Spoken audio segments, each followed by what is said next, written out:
дар паёме ки аз ҷониби президенти ҷумҳурияи тоҷикистон муҳтарам эмомалӣ раҳмон ироа гардид, на танҳо андешаҳои муфид, балки барои пешрафт ва рушду нумӯи тамоми соҳаҳои хоҷагии халқ дастуру раҳнамоӣ ба назар мерасад.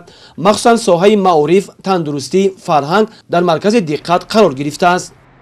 ба андешаи ман паёми гузашта бо тамоми хусусиятҳояш нисбат ба паёмҳои пештар фарқ дорад.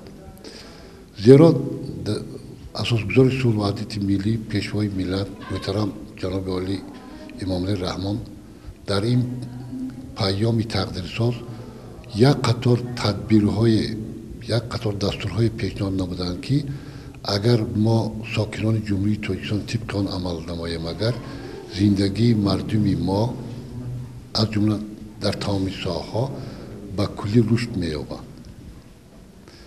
махсусан ман хурсанд аз он ҳастам ки президенти мамлакат дар ин паём нисбат ба кормандони соҳаи маориф хеле баҳои баланд доданд.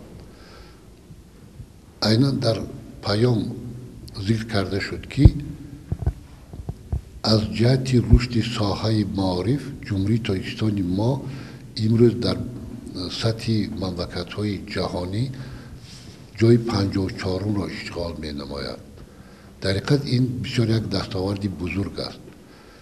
ҳамагон мо шоҳид ҳастем ки дар паёми инсолашон пешвои миллат асосгузори сулҳу ваҳдати миллӣ ки санаи 22 декабр баргузор гардид, соли 2018-ро соли рушди сайёҳӣ ва ҳунарҳои мардумӣ эълон намуданд ва мо ҷавонони шаҳри Ҳисор дар соли 2018 ки соли сайёҳӣ эълон гардидааст, бо як ҳисси баланди ватандӯстӣ, бо як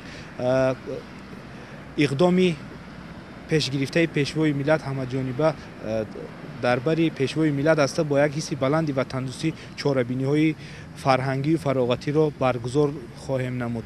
оиди паёми ҷаноби олӣ ҳаминро гуфтаниам ки рӯзи 22 декабри соли ҷорӣ беҳад рӯзи хотирмон буд, аз он лиҳоз ки дар ҳамаи соҳаҳо дигаргунию беҳбудиҳо пешниҳод шуд, аз он ҷумла дар соҳаи тандурустӣ низ.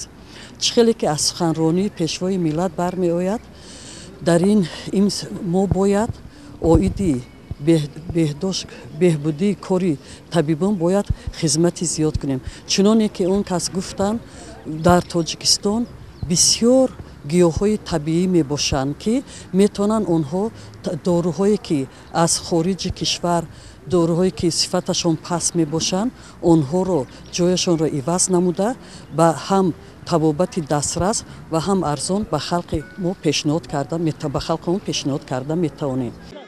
бояд гуфт ки ин нияту нақшаҳо аз ҳар як сокини мамлакат заҳмати содиқона ва софдилонаро ба хотири тақвият бахшидан ба иқтидори иқтисодии давлати соҳибистиқломон ва баландбардоштани сатҳи некуаҳволии мардуми он талаб менамояд.